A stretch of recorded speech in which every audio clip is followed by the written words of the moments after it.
تالت مرة أصور الفيديو. أول مرة نسيت أعمل سكرين ريكورد للشاشة. تاني مرة نسيت أشغل الكاميرا أصلا. الحمد لله، سكرين ريكورد شغال، الكاميرا شغالة، ماشي.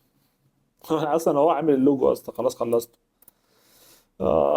نعيده من تاني. نيو، كرييت. طبعا نختار RGB، ده احنا هنبقى بنتعلم يعني، مش هنطبع ولا حاجة. ماشي، أنا مسجل، أنا راسم البتاع ده، راسم اللوجو. هروح أجيبه وأحطه في الإليستريتور. بعد كده نصغر ده شوية. بعد كده هنشتغل عليك as a template. فهنعمل ايه عشان خاطر ايه ما يفضلش يزولنا كده؟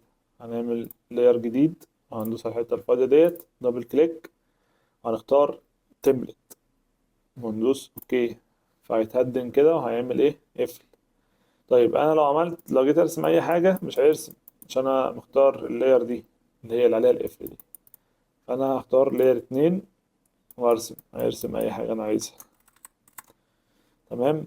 ونبدأ نرسم. خليها مربعة دي. المرة اللي فاتت أصلك في الفيديوهين اللي فاتوا رسمت اللي هو الراوندد ريكتانجل. خليها ريكتانجل عادي. نجربها ايه؟ ريكتانجل عادي. نرسم كده مربع مستطيل بقى. تمام. ونخلي ندوس دي عشان ايه يجيلنا السهم الأسود ده. وندوس هنا، مش عايزينه فيل، عايزينه ستروك بس. تمام. طيب احنا دلوقتي عايزين نعمل دوبليكيت للبتاع ده. هدوس Alt واجي على المستطيل كده، يبقى فيه سهمين. هعمل كده واسيب الماوس واسيب الالت كده، عمل ايه؟ دوبليكيت. بعد كده نصغر ده سيك، ونجيبه كده، نصغره تاني.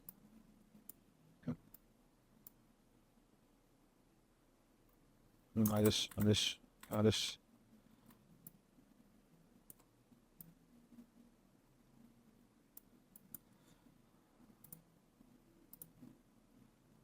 طيب، طب ثانية واحدة. اللي شيفت.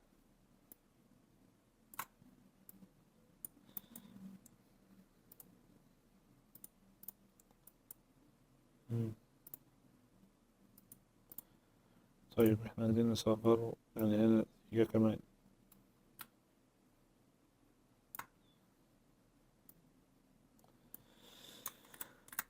لا، تعبت. كبر هنا شوية.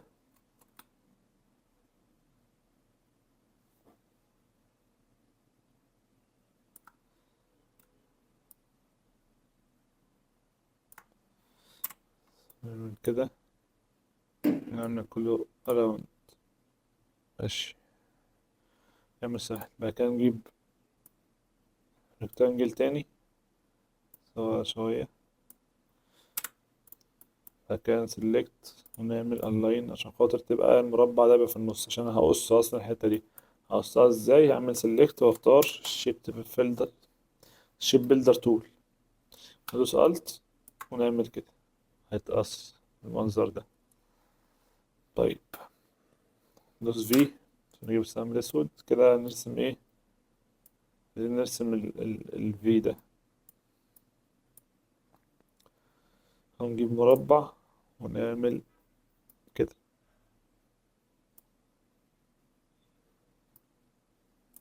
بعد كده نعمل له فين؟ حرف الفي، دوبليكيت. حرف الفي تاني.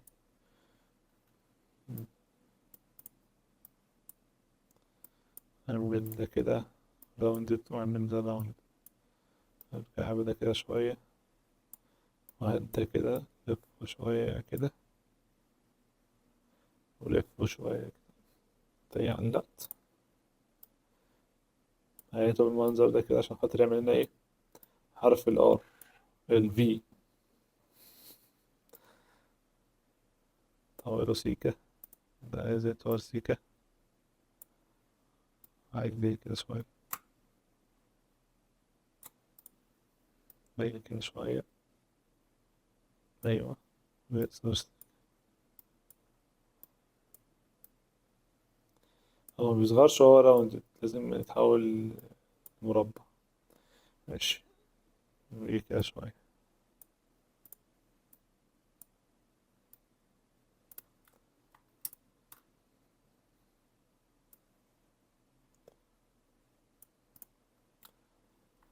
تمام. ماشي. شيب بيلدر تول.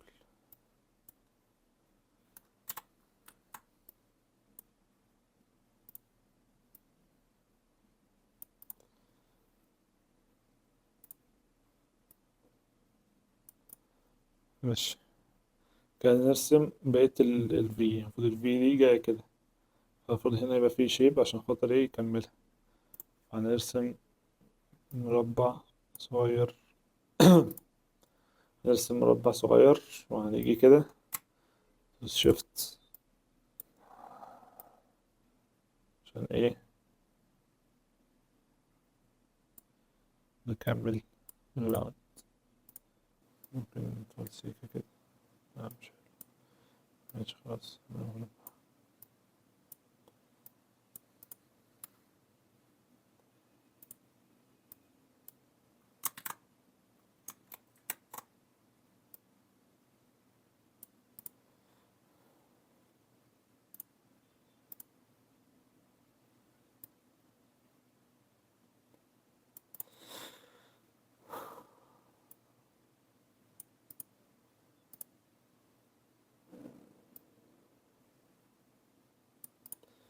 ماشي تمام.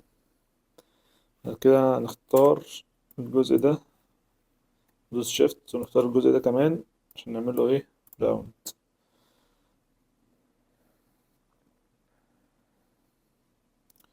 المساحة دي مش عاجباني.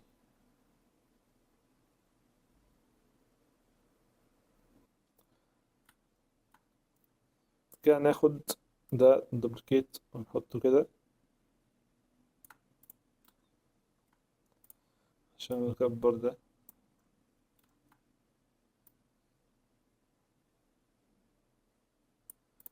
كده. نسلكت شيفت ام وناخد بالنا، لا مش مظبوط.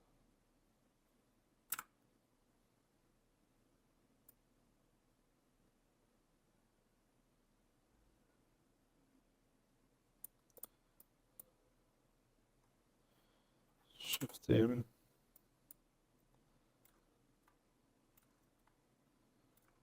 كله مظبوط. تمام.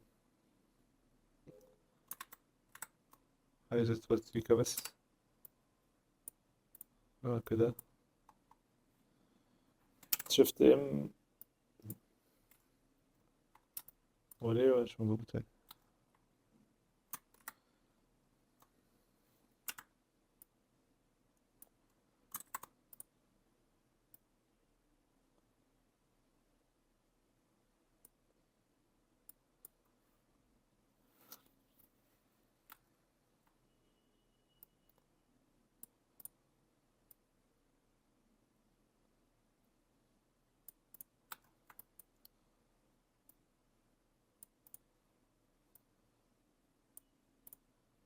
ممكن ندوس كنترول واي نظبط الدنيا من هنا.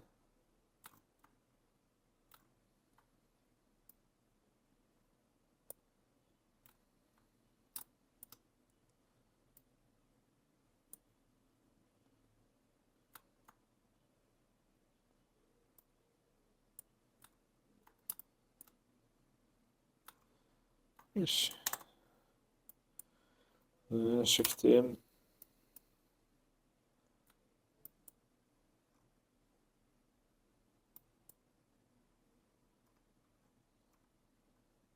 ماشي كده تمام.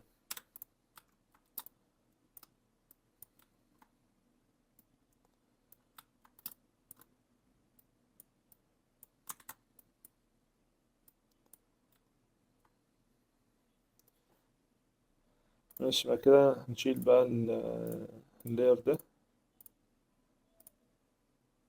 وهيتبقى معانا اللوجو.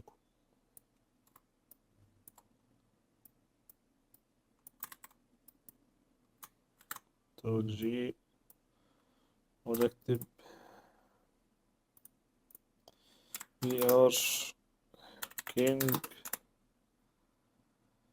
في الآخر هيطلع معانا بالمنظر ده.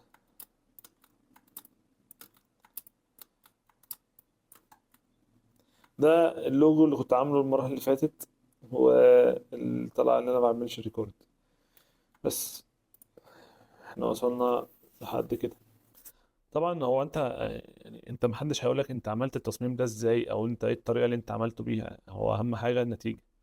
وبصراحة انا مش راضي قوي بالنتيجة ديت، بس ايه يعني انا دلوقتي قشطة، انا مبسوط. انا دلوقتي الاول ما كنتش بعرف اعمل اي حاجة. الفكرة اصلا ذات نفسها ما كنتش الفكرة ذات نفسها ما كانش بتجيلي اصلا. فلا دلوقتي تمام، السكتش بالمود بورد بالحاجات ديت قشطة. وبالمناسبة إن شاء الله الفيديو الجاي هيبقى عن البريف مفصل. يعني أنا الفترة الجاية إن شاء الله هتعلم البريف تفصيلا، وهتعلم المود بورد تفصيلا، والخريطة الذهنية تفصيلا. وإن شاء الله هيتقسم على 3 فيديوهات أو 4 في الأسبوع الجاي إن شاء الله. بس السلام عليكم.